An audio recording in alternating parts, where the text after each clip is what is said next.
Tere huvilised! Kes te soovite natuke rohkem teada saada, kuidas ennast ette valmistada karjääri vestluse enesetutvustuseks? Kui te lähete kandideerima töökohale, kooli, siis tuleb teil ennast ju tutvustada. Ja kuidas seda oleks kõige parem teha? Vaatame täna natukene põhiteemasid, mis sellise enesetutvustusega kaasnevad. Selle salvestuse juurde kuulub ka üks tööleht, mida saab siis paralleelselt selle salvestusega täita ja see aitab kaasa mõelda nendel teemadel.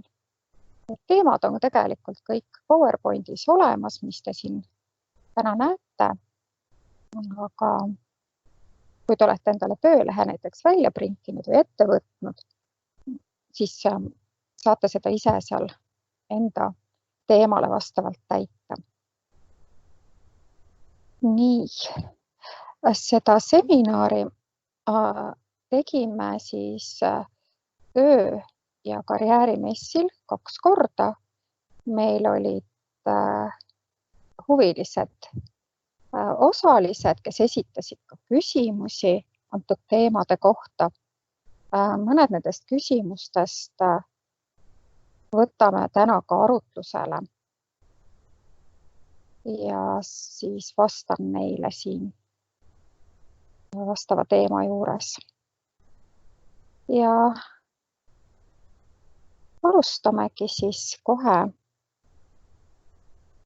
esimese slaidiga, kus näete, et enesetutvustust alustades oleks hea mõelda oma mõnele iseloomuomadusele või oskusele. Ja just selles võtmes, et milline iseloomuomadus või oskus aitab sul kandideerida sellele töökohale, mida sa soovid, või sellele erialale koolis või suunale. Nende iseloomuomaduste või oskuste nägemine endas ei ole väga lihtne. See on küll kummaline, et inimene, keda me kõige paremini peaksime tundma, meie ise, et meil on tegelikult keeruline ennast iseloomustada. Ja meil aitab seda teha see, kui me näiteks mõtleme, mismoodi iseloomustaksid meid meie lähedased. Kas meie sõbrad, elukaaslane, vanemad või endine tööandja, mida nad ütleks meie kohta, millised inimesed me oleme. Nii et olge head, võtke üks hetk mõtlemiseks ja pange kirja mõni iseloomuomadus või oskus enda kohta.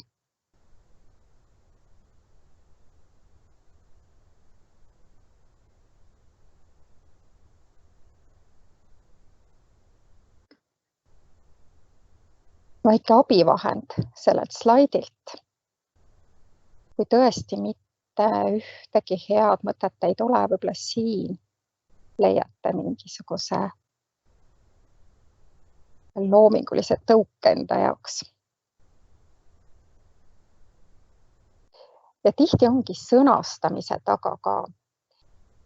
Näiteks inimestega juhtub sageli nii, et kui nad hakkavad endast rääkima, siis esimese asjana tulevad kohe pähe iseloomuomadused, mis võib-olla ei näita meid väga heast küljest. Siis on võimalik neid näiteks ümber sõnastada. On siin selle slaidi peal nüüd näha mõned näited. Kui inimene ütleb, et ma olen kinnine, mul ei õnnestu suhtlemine hästi, siis miks see nii on? Võib-olla sellepärast, et olete mõtlik, tahate kõike enne endas läbi mõelda, olete ettevaatlik. Või kui inimene ütleb, et ma olen tähelepanematu, siis see tähelepanematus võib hoopis tingitud olla sellest, et te olete hästi kiire, kärmas. Teile meeldib, et kõik asjad saaksid ruttu tehtud. Ja nii edasi. Vaadake, võimalusi on palju. See ei tähenda, et te kuidagi valetaksite enda kohta, vaid ongi oluline see näha ka nii-öelda puudustes selliseid arengukohti või selliseid teisi vaatenurkasid. Kõik asjad on ju millekski head siin elus. Ja kuna oli juttu sellest, et ei pea ainult iseloomuomadused olla, võivad ka mõned oskused olla, siis jällegi väike segipaisatud sõnade segadus siin valikuks. Millised oskused kuuluksid teie juurde? Milliseid oskuseid teie siit valiksite, kui lähete töövestlusele, kandideerimiskõnelusele?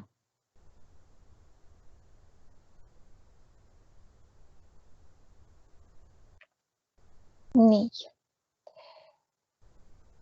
Tegelikult oli see ülesanne, mis ma teile andsin, kaheosaline. Et lisaks sellele, et mõelda mõne iseloomuomaduse või oskuse peale, oli teine pool sellest ülesandest see, et seda oskust, omadust tuleks lahti mõtestada mõne näitega elust. Tuleks öelda, mille põhjal te otsustate, et te just selline inimene olete. Miks see vajalik on?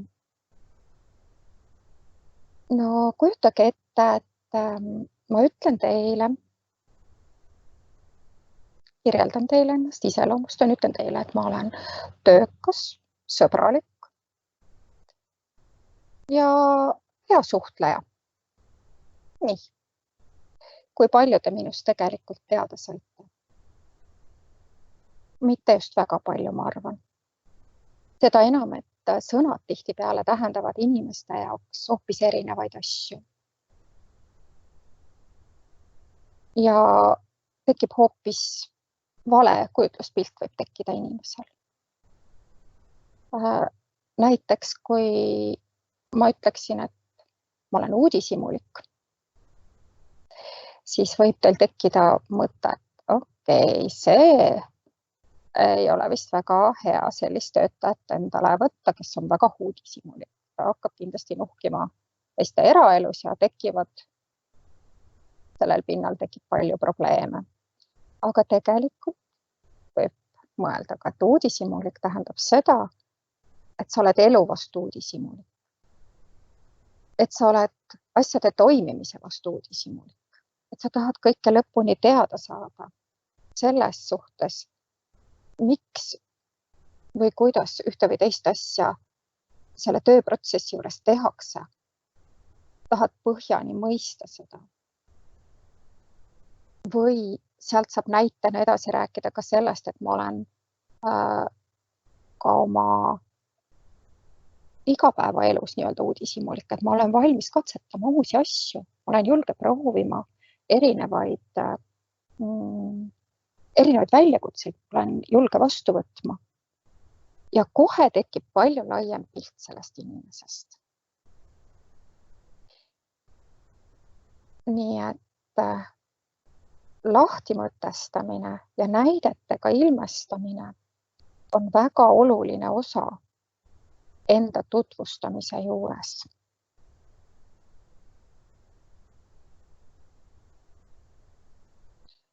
Ja nende näidete toomisel tegelikult jõutakse tihti ka selle järgmise teema juurde, need haakuvad tihti väga hästi. Huvid, kogemused, saavutused. Väga oluline on välja rääkida ja lahti rääkida see, kuidas sinu eelnevad tegevused, töökohad, miks mitte ka hobid on sind arendanud. Milliseid olulisi oskusi sa oled omandanud ja saanud neid töid tehes või hobisid harrastades. See näitab sinu arenguvõimelisust.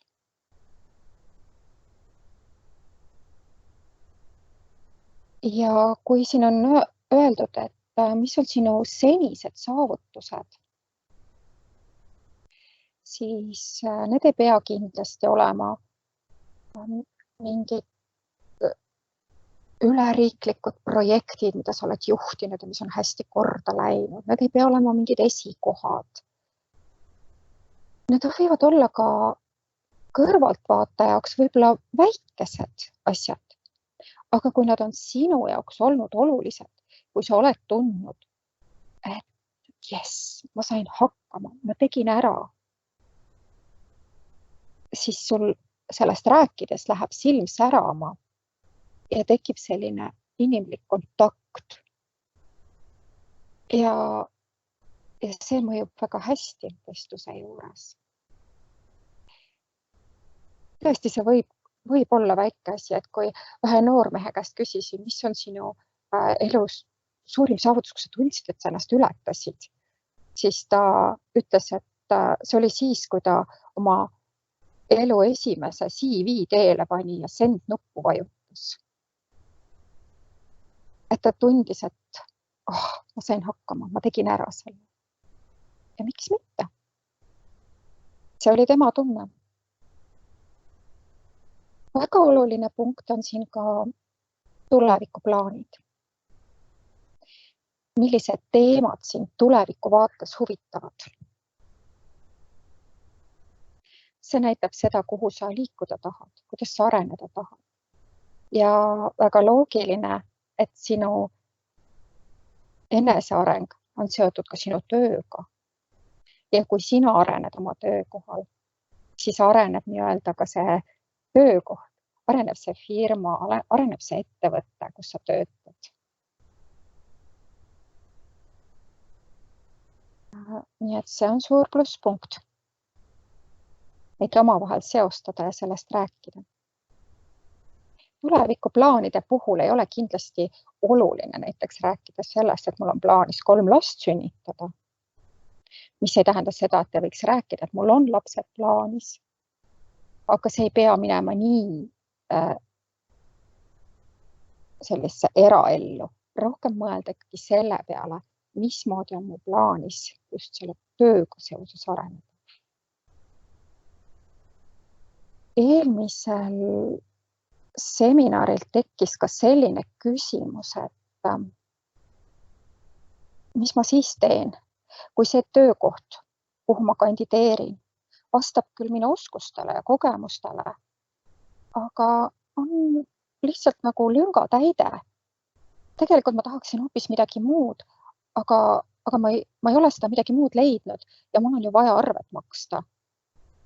Ja ma lihtsalt selle pärast kandideerin sinna, sellele töökohale, aga ta ei ole minu enesearenguga kuidagi seotud. Mida siis sellisel juhul teha? Siis ma soovitan ikkagi juba iseenda pärast oma tervise huvides leida mingisugune nüanss, mida see töökoht sulle võib pakkuda. Sellepärast, et kui sa lähed ainult raha pärast seda tegema, siis sa kaua seal vastu ei pea. Sa võid muidugi öelda, et sul on plaanid suuremad või et sa tahad mingit muutust tulevikus oma ellu tuua. Aga samas sa pead ikkagi selle nüansi üles leidma. Miks sa just seda tööd tegema lähed. No ma võin sellise näite tuua, et kui ma kandideerisin kauplusesse müüjaks, siis see otseselt ma ei näinud, et kuidas see minu enesearenguga võiks nagu suures plaanis seotud olla. Aga ma mõtlesin seda enda jaoks nii, et see on väga hea füüsiline koormus. Ja ma tunnen, et seal see liikumine ja tegutsemine, et see mõjub mulle väga hästi. Siis mõtlesin enda jaoks välja, et kuna tegemist oli talu toidupoega, mind huvitasid just need talukaubad ja kõik see, mis on ise kasvatamisega seotud. Et see on minu jaoks põnev teema siiamaani. Ja see pani mul silma särama, kui ma sellest rääkisin. Et see mulle meeldis ja seda oma kirge olin ma valmis ka nende ostjatega jagama. Ja ma andsin ka kohe teada, et ma töötan hea meelega siin mingi aeg, aga et see ei ole minu eluunistus, kus ma pensionili välja tahaksin töötada. Et ma kindlasti mingil ajal vahetan tööga. Ja selline ausus on tööandja jaoks kindlasti väga hea. Ja see kindlasti ei ole punkt, mille tõttu siin töökohast ilma jääks. Nii. Aga järgmine teema. Valikud ja eesmärgid.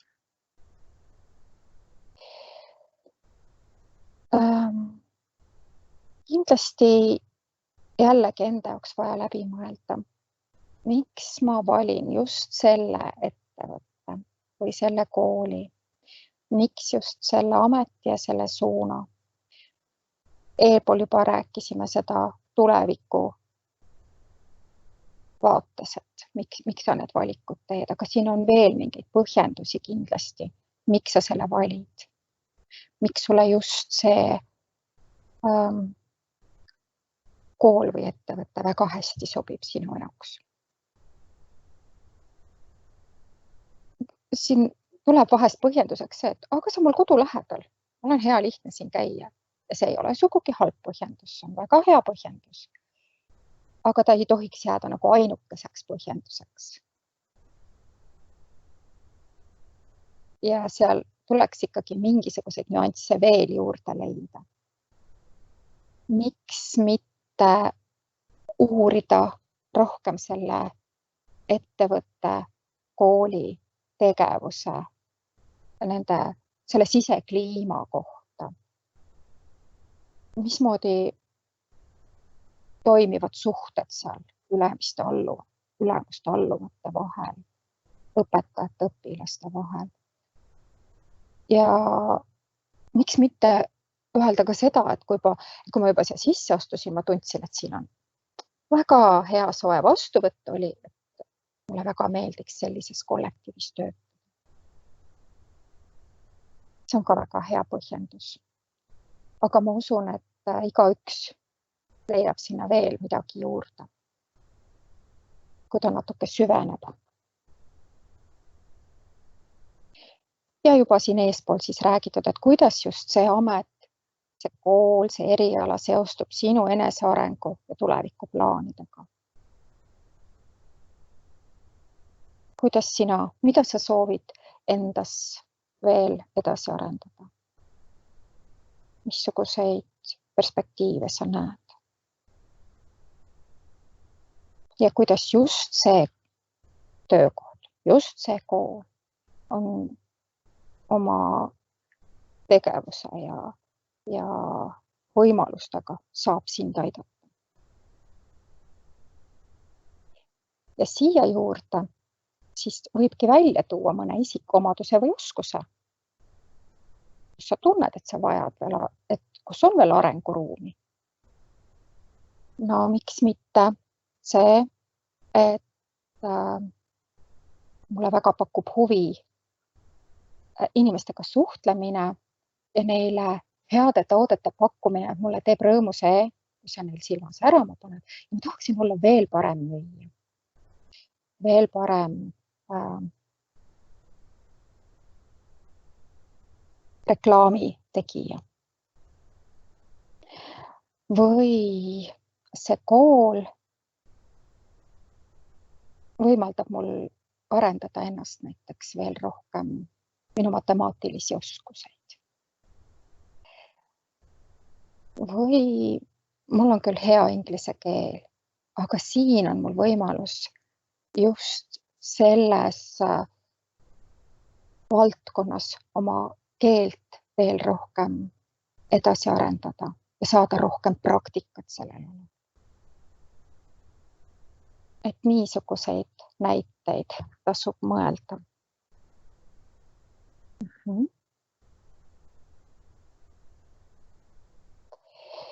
Minu sobivus. Tihtipeale, kui on suur konkurss valitud kohale, tekib küsimus. Tekib küsimus, et miks just teie peaksite sobima sellele erinevalle? Miks just peaksime teid valima? Ja siin annab need kaks küsimust omavahel seostada. Kuidas panustaksid uude kollektiivi? Kas ja kuidas oled seni panustanud? Üks asi, et sa saad siin konkreetselt ja kokkuvõtlikult välja tuua need oma tugevad omadused. Teine asi on see, et sa pöörad nagu oma vaadet nagu teistpidi ja kui sa enne vaatasid, kuidas see kool, see töökoht sind saab toetada sinu arengus, siis sa nüüd mõtled natuke teise nurga alt, et mida siis mina saan anda. Ja saad nüüd sellest rääkida. Mis on minul anda, et see ettevõtte areneks, et see kooli õhkkond oleks endiselt hea, tema maine oleks endiselt hea. Et siin siis selline teine mõõde kogu sellele senisele teemale. Nii. Ja mida siis kardetakse, on need keerulised või ootamatud küsimused. Valmista nendeks ennast ette. Kuidas saab nendeks ette valmistada, on just see, et sa tead, et nad on tulemas. Ja sa oled sisemiselt valmis selleks, et tulevad ootamatused. Nad ei saa sind selles mõttes üllatada. Ja läbi mõelda ka natuke seda, et mis võivad olla need keerulised teemad, mida sa nagu natuke kardad võib-olla ja millest rääkimine on ebamugav. Tihtipeale töövestlusel on selliseks teemaks palgateema. Ja on kombeks küsida kandideerimisvestlusel, et kui suurt palka te soovite. Siis on selline nii-öelda linnalegend, et kui ma liiga vähe ütlen, siis nad vaatavad, et ma ei väärtusta ennast piisavalt. Kui ma liiga suure summa ütlen, siis nad lihtsalt ei võta mind tööle, sellepärast, et meil ei ole nii palju mulle maksta. Et kus ma tean, kus on see õige palgatase? Soovitan siis mõelda nii ja uurimustööd ka kindlasti teha. Uurimustööd selles mõttes, et mis sellise ameti puhul tavaliselt palgaks on. Hinnata siis seda ettevõtte nii-öelda võimalusi ja natuke uurida võib-olla ka siseinfot, kui võimalik on. Ja vastavalt sellele pakkuda. Ei ole mõtet mingeid ulmelisi summasid tõesti pakkuda. Kui te olete samas valdkonnas juba varem tööd teinud, siis te juba enam-vähem teate ka, missugused need summad on ja te teate te teate ka, millega te ise hakkama saate. Nii et soovitan sellise kuldse kesktee pakkuda. Ja kui on ikkagi suure asutusega tegemist, siis seal on need palgavahemikud juba kindlaks määratud, nii et ega seal väga suurt sellist kõikumise ruumi tavaliselt ei ole, et võib siin tekitada ka sellise arutelu selle intervjueerijaga. Et tavaliselt on sellised palgavahemikud, et öelge mulle need palgavahemikud, et siis ma oskan enam-vähem teile teada anda või lihtsalt küsida, et millised palgavahemikud teil siis on, et mis summadega te tavaliselt siis arvestate. Ja võib-olla sealt tekib siis selline väike arutelu. Ja kui ikkagi jäädakse enda juures kindlaks, et ei öelge mingi summa, no siis tulebki selle oma sisetunde põhjalt see summa öelda. Et ma ei panustaks väga sellise töölevõtja või ettevõtja peale, kes ainult selle öeldud palganumbri põhjal endale töölist hakkab valima. Nii et ma ei tähtsustaks seda küsimust väga üle. Aga soovitan siin siis seda oma sisetunnet ja uurimustööd usaldada. Tekkis ka küsimus, et aga mis hetkel peaks selle intervjueerija käest küsima palga kohta, kui tema seda ise ei tõstata. Siis ma arvan, et kui tööandja seda ise, seda küsimust esile välja ei too, palgast juttu ei tule, siis võib ka selle rahulikult jätta olla, sest mingisuguseid kindlaid kokkuleppeid ju sellel vestlusel ei sõlmita ja võtta siis see palgateema jutuks juba siis, kui on vaja hakata kindlaid kokkuleppeid sõlmima. Et siis saab sellest täpsemalt rääkida. Et ei soovita enne kuskile nagu käsi lüüa ja alla kirjutada enne, kui palgateemat pole selgeks räägitud. Aga sellega ei pea ka nagu väga kibelema. Mis siis veel võib osutuda selliseks keeruliseks, on see, kui on olnud mingisugused teie jaoks võib-olla mingid ebaõnnestumised eelmistes töökohtades või teil on tulnud nagu lahkuda mingitel ebameeldivatel asjaoludel eelmisest töökohast, siis soovitan mitte ei pea nii-öelda alla suruma seda ebameeldivat emotsiooni, aga ei soovita ka neid välja elama hakata selle uue tööandja ees. Nii et natukene see enda jaoks läbi mõelda, kuidas seda esitada. Nii. Ja keeruliseks võib osutuda ka see, kui intervjueerija esitab mingisuguseid selliseid täiesti teemaväliseid ootamatuid küsimusi. Kui te oleksite mingi loom, siis milline loom ja miks just see või kuidas te suhtute suurde kogusesse alkoholi? Mis tunne teil tekib, kui te näete suurt kogust alkoholi või mismoodi te reageerite, kui ülemus tuleb ja hakkab karjuma teie peale? Igasuguseid selliseid ootamatuid küsimusi võib tulla, siis tihtipeale nad on selleks, et näha teie reageeringuid pingeolukorras, kui kiiresti te reageerite, mismoodi te selle vastuse leiate. Need võivad olla ka tingitud sellest, et seal eelnevate töötajatega on selles ettevõttes juba mingid probleemid olnud nendel teemadel ja siis tahetakse näha, et kuidas teie uus töötaja selle lahendaksite. Siis arvestage sellega, et nendele küsimustele ei ole õigeid ja valesid vastuseid. Et ongi see teie vastus. Ja ei tasu siin väga pikalt juurdlema jääda, vaid püüda kinni see esimene mõttevälgatus, mis tuleb, tore, kui see on veel humoorikas. Ja siis selle pinnalt vastata.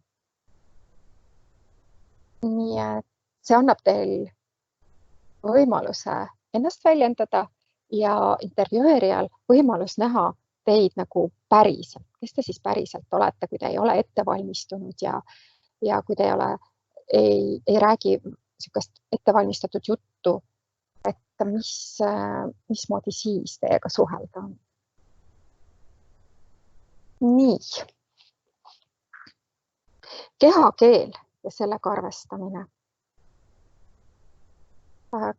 Kehakeele kohta võib guugeldades leida väga palju toredaid nõuandeid ja juhiseid. Võib ka lugeda raamatuid selle kohta, pakse raamatuid selle kohta. Ja eriti hirmutav, kui lugeda seda esimest lauset, mis siin on, et esmamulje kujundame inimesest esimese 5–30 sekundi jooksul ja lühikese kohtumise vältel on seda väga raske muuta. Siis ei ole ühtegi raudset reeglit, tõesti see nii võib ka olla, aga võib ka mitte olla.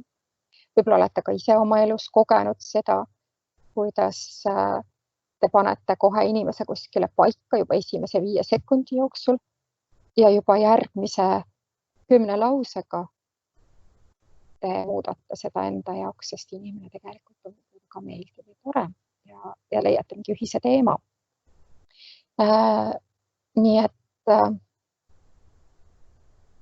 võib muidugi mingisugust treeningut teha, sest ma siin mingid punktid teile välja toon, millega võiks arvestada.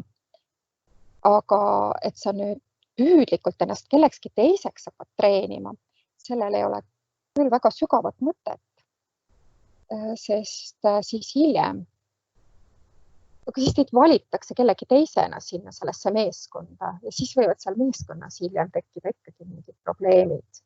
Ja et püüdke ikkagi olla see, kes te olete, et siis saaks nagu see valik ka õige tehtud, et te satute õigesse kohta, õigesse meeskonda. Aga mis need mõned vihjed on, mis ma välja tooksin siis kehakeele kohta? Et sisenege ruumi enesekindlalt. See tähendab, et looge see ruum enda jaoks mõnusaks. Et ei ole vaja istuda kuskile tooli nurga peale ja mantlit endale kerida kõhu peale kokku, vaid ikkagi vaadata, kuhu ma saan oma üleriidet panna, et ma tunneksin istuda nii, et ma tunneksin ennast mugavalt istudes. Ja kui ulatatakse käsi tervituseks, siis julgelt vastu tervitada. Kui inimene ei ole harjunud, noor inimene eriti väga seal nende käesurumistega ja pole sellist käepigistusega tervitust varem teinud, siis võib seda harjutada eelnevalt oma sõpradega, et see ei kujuneks selliseks liiga lõdvaks või liiga tugevaks. Seda võib täiesti harjutada. Istudes püüdke jälgida, et see, kuidas te istute, oleks küll teile mugav, aga samas oleks ka mugav vastaspoolele, kes teil vastas istub. Et temal oleks nagu hea teid vaadata. Siin pikad mehed võib-olla tipuvad võib-olla kuidagi tooli peal laiali valguma. Daamid, kes lähevad väga lühikeses seelikus, ise võib-olla ei tunne, et midagi valesti oleks, aga vastasistujal võib-olla on ebamugav vaadata. Et selliste asjade üle tuleb natuke mõtiskleda enne ja arvestada nendega. Nii, vesteldes, kui kardate inimesele otsa vaadata, kui teil on keeruline suhelda vastasistuva inimesega või üldse inimestega suhtlemisel on teil keeruline inimesele otsa vaadata, siis seda saab ka natukene treenida ja harjutada eelnevalt.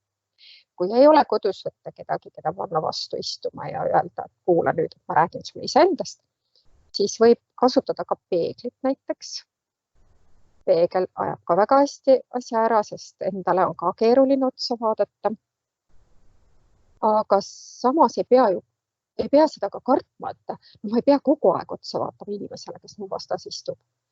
aga mingitel hetkedel siis ikkagi tasub oma pilk vastasistujale tuua, sest kui ma ikkagi järjepidevalt vaatan toanurka või üle pea inimesele, siis tal on nagu kuidagi ebamugav suhelda.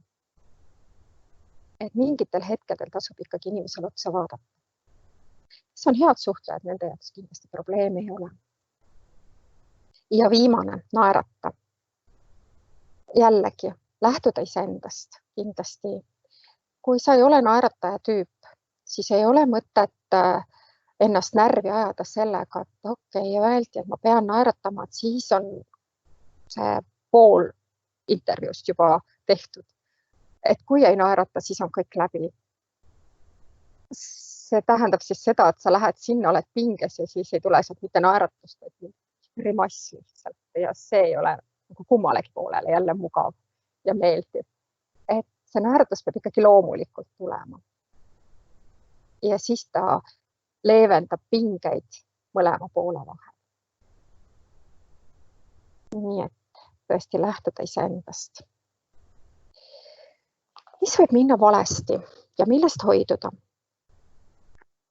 Kõik võib minna valesti. Kui sa lähed sellise eelhäälestusega kandideerimisvestlusele, et sealt ei saa midagi head tulla, nagunii läheb kõik halvasti.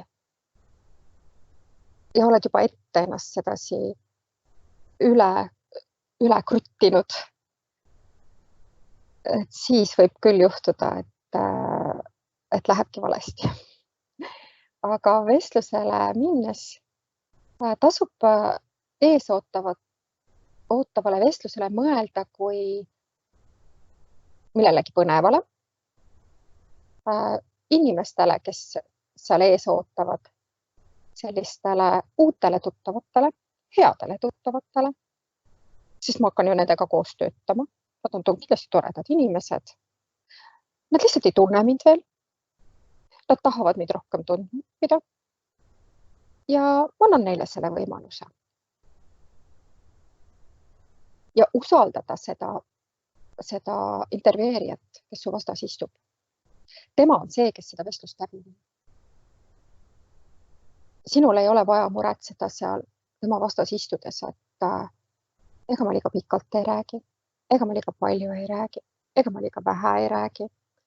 Kui sina räägid endast lähtuvalt, siis ja temale millegipärast midagi ei sobi, on vaja seal aega lühendada, siis ta saab ju öelda.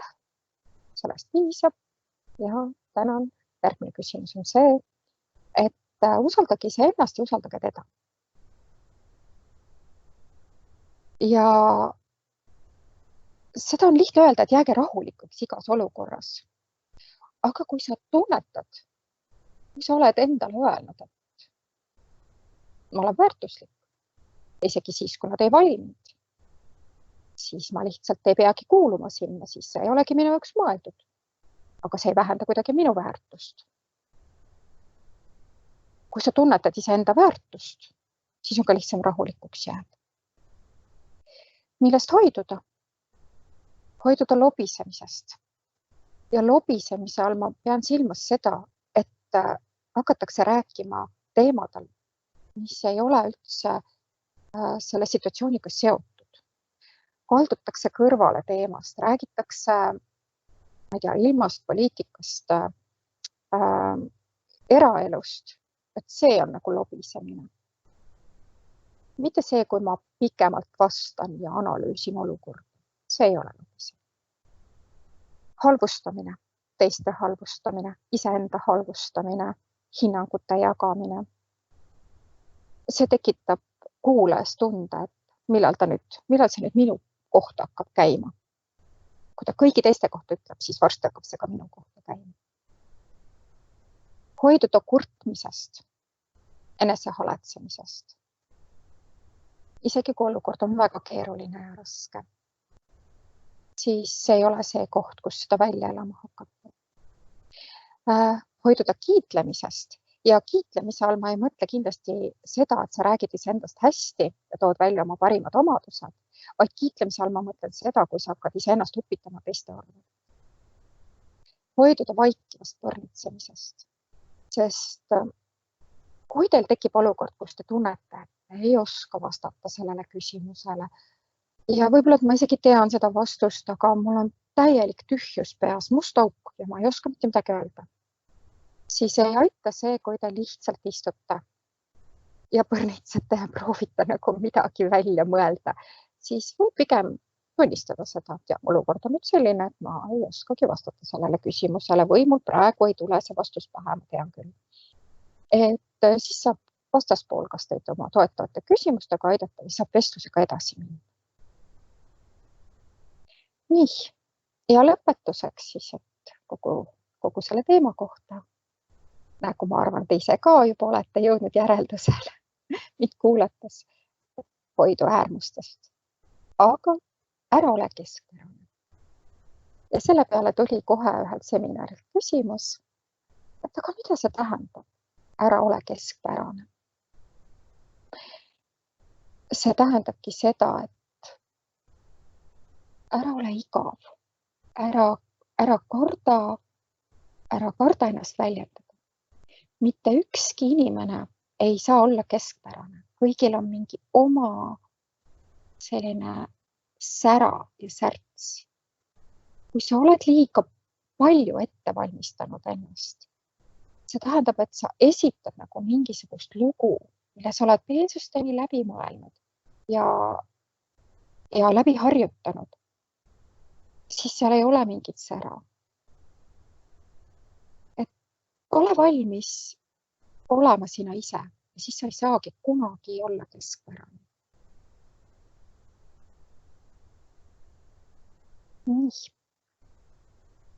Nii palju siis sellest teemast. Aga nüüd on mul teile pakkumine. Et üks asi on kuulata sellist juttu, läbi mõelda see kõik enda jaoks, leida enda jaoks mingid vastused, lahendused. Aga kui on ikkagi ees ootamas teie jaoks väga oluline vestlus, väga oluline kandideerimisvestlus, siis te saate meie karjäärinõustajate toel selleks ette valmistada. On võimalus teha kandideerimisvestluse simulatsioon. See tähendab, et te tulete individuaalsele nõustamisele, ütlete, kuhu te soovite kandideerida. Karjäärinõustaja mõtleb ennast selleks tööandjaks või koolijuhiks ja teie saate hakata iseendast rääkima ja tema esitab siis oletatavaid küsimusi, mis vestlusele võidakse küsida. Ta saab teile need esitada ja te saate selle esimese proovi läbi teha. Ja teil läheb see esimene pinge juba alla. Ja kui te siis päris vestlusele lähete, siis on juba enesekindlam tunne. Nii, sama võimalus on siis seda teha ka töötoas, kui see teile sobival ajal juhtub meie karjäärikeskuses olema töötuba, siis saate osaleda siis sama teemalises enesetutvustuse töötoas. Jällegi on suur abi sellest.